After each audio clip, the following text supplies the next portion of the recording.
Bonjour à tous, on se retrouve pour un petit débriefing du Grand Prix d'Australie.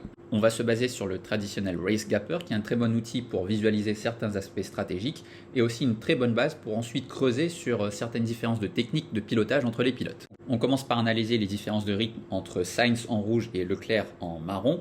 Ce qui apparaît vraiment évident, c'est la différence de rythme entre les deux pilotes Ferrari après la première période de Virtual Safety Car. On voit qu'après quelques tours de gestion, Sainz est capable de vraiment augmenter le rythme aux alentours du tour 25. Pendant ces 2-3 tours, il roule entre 7 dixièmes et 1 seconde plus rapidement que Leclerc. Et on va voir que cette gestion de rythme s'explique notamment par la gestion des pneus lors des tout premiers tours après leur arrêt au stand respectif. Alors pour se donner vraiment tous les éléments de contexte, zoomons sur le premier relais. Étant donné les risques très importants de graining, tous les pilotes ont pour instruction de vraiment gérer leurs pneus lors des tout premiers tours.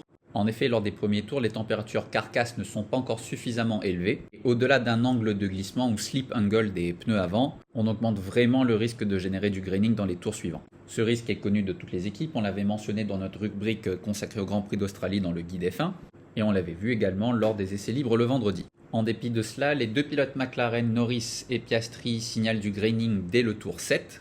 Et Will Joseph, l'ingénieur de Norris, lui répond que le graining est plus important sur les deux McLaren que sur les deux Ferrari, mais moins important que sur la Mercedes de Russell, avec qui l'écart se creuse comme on peut le voir sur le gapper. Du fait de ce graining, McLaren décide d'arrêter Piastri dès le tour 9.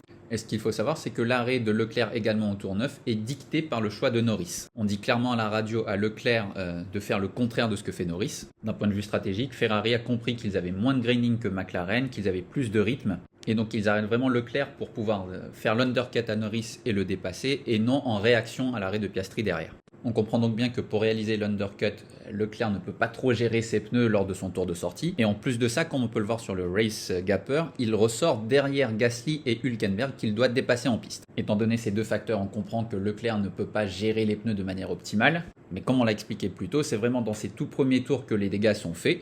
Et malheureusement pour Leclerc, même une fois l'undercut réalisé, son ingénieur Xavi devra revenir plus de 6 ou 7 fois à la radio pour lui demander de vraiment surveiller la gestion de ses pneus dans les virages rapides à droite. C'est ceux qui sont les plus pénalisants pour l'avant gauche. De son côté, Sainz a vraiment pris soin de ses pneus lors des 6 premiers tours, et alors que ses concurrents commencent à se plaindre de graining, Sainz indique quant à lui que ses pneus sont en très bon état et son ingénieur Adami et lui décident de hausser le rythme. On le voit assez clairement sur le Race Gapper mais aussi sur l'analyse des temps autour de Sainz. Cela lui permet de creuser l'écart avec Norris et d'un point de vue stratégique, Ferrari indique à Sainz qu'ils resteront en piste aussi longtemps que Norris restera en piste. Initialement, l'arrêt de Sainz était prévu le tour suivant immédiatement l'arrêt de Norris, mais pour se garder une chance de repartir devant Alonso, comme on le voit sur le Gapper, l'arrêt de Sainz a été effectué 2 tours après l'arrêt de Norris. Et donc pour le début du deuxième relais en pneus durs après la Virtual Safety Car, Sainz dispose d'une part de pneus durs qui sont 7 tours moins usés que ceux de Leclerc, et Leclerc n'ayant pas pu gérer ses pneus de manière optimale lors des tout premiers tours,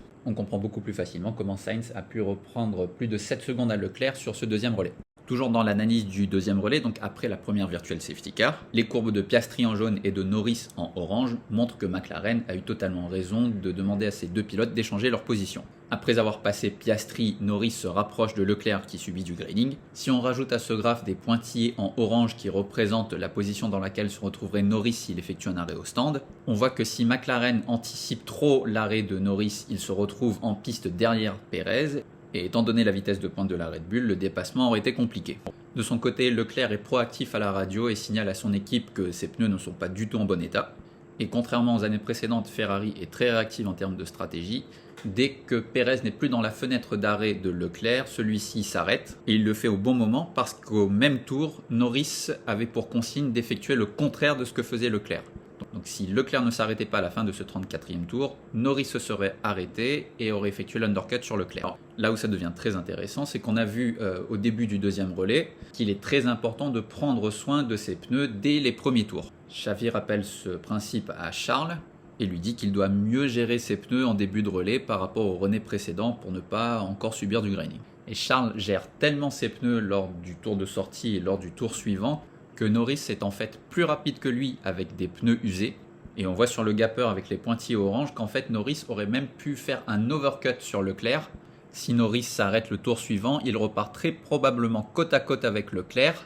Et d'ailleurs Ferrari est consciente de ça et s'attend à ça puisqu'ils indiquent à Leclerc « Fais attention, Norris va très probablement s'arrêter ce tour-ci. Finalement, McLaren ne va pas jouer ce coup-là et considérant qu'il serait très probablement ressorti côte à côte, donc avec de l'incertitude, ils ont préféré prolonger le deuxième relais de Norris, miser sur le fait que Leclerc rencontrerait peut-être encore du graining sur le troisième relais et qu'avec l'avantage de pneus, Norris aurait une chance en fin de course. Ça n'a pas été le cas puisque grâce notamment à sa gestion lors des premiers tours, Leclerc aura un rythme très similaire à celui de Sainz et Norris ne pourra que maintenir l'écart. Allez, un petit mot sur le week-end de Mercedes. Hamilton commence les essais libres 1 avec un équilibre qu'il trouve satisfaisant.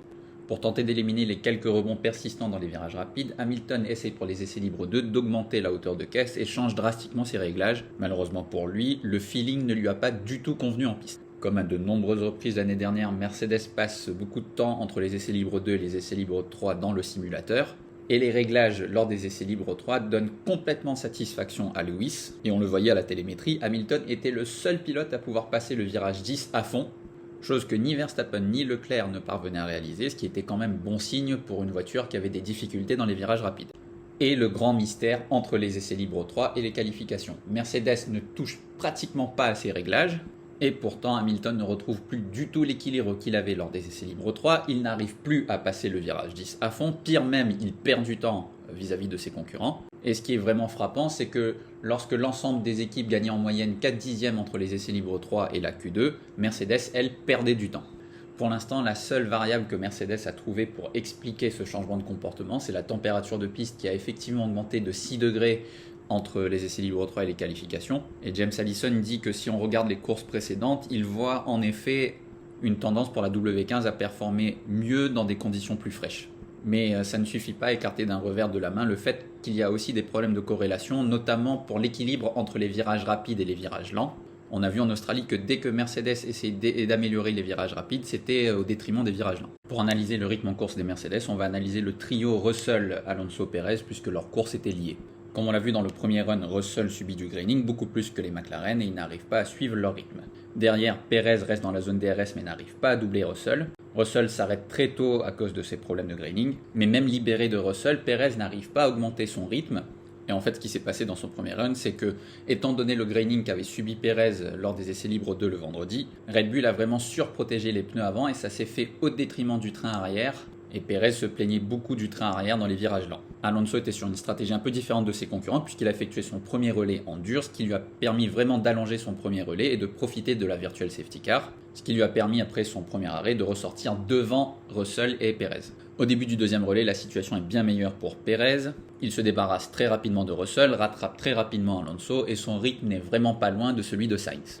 Malheureusement pour lui, au moment où il dépasse Alonso, une des protections de visière de l'Espagnol se coince dans une partie critique du soubassement, ce qui fera perdre 20 points d'appui à la RB20, c'est-à-dire en gros en 2 et 3 dixièmes. Ce qu'on voit aussi au gapper, c'est qu'Alonso est plus rapide après qu'il a été dépassé par Perez qu'avant. Alonso profite de la perte d'appui de la RB20 pour rester dans la zone DRS de Perez, et il gagne ainsi facilement entre 7 dixièmes et 1 seconde à chaque tour, rien qu'en ligne droite. Pour comprendre le deuxième relais de Russell, il faut savoir que Russell a décidé de beaucoup gérer ses pneus lors des premiers tours. Donc en début de relais, la W15 est plus lente que l'Aston Martin d'Alonso.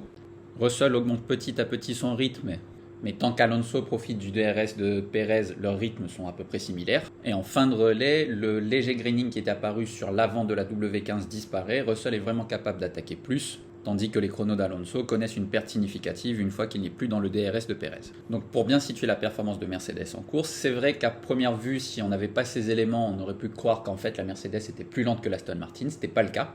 Mais même si la W15 était plus rapide que l'Aston Martin, on peut facilement illustrer l'énorme déficit de la Mercedes à Melbourne comparé à la McLaren. Pour faire ça, on trace les télémétries à conditions égales. On prend 4 tours à la fin du deuxième relais, les tours 35, 36, 37 et 38. En termes d'usure, il n'y a qu'un tour d'écart entre les durs de Russell et les durs de Piastri. Et à ce moment-là, Russell attaque vraiment beaucoup plus qu'en début de relais. Et la différence dans les virages rapides est évidente, il n'y a pas besoin de commenter. Pour finir, on met juste la télémétrie de la décélération d'Alonso dans le dernier tour, ce qui induit sa pénalité. Ce cas a été déjà beaucoup commenté un peu partout sur Internet, donc c'est pas la peine d'en dire davantage. Vous pouvez nous dire dans les commentaires si vous trouvez, vous, que la pénalité est justifiée ou pas. Voilà pour ce débrief, et pour la prochaine fois, on aura le plaisir de faire le débrief du Grand Prix du Japon avec Jean-Louis. Salut à tous!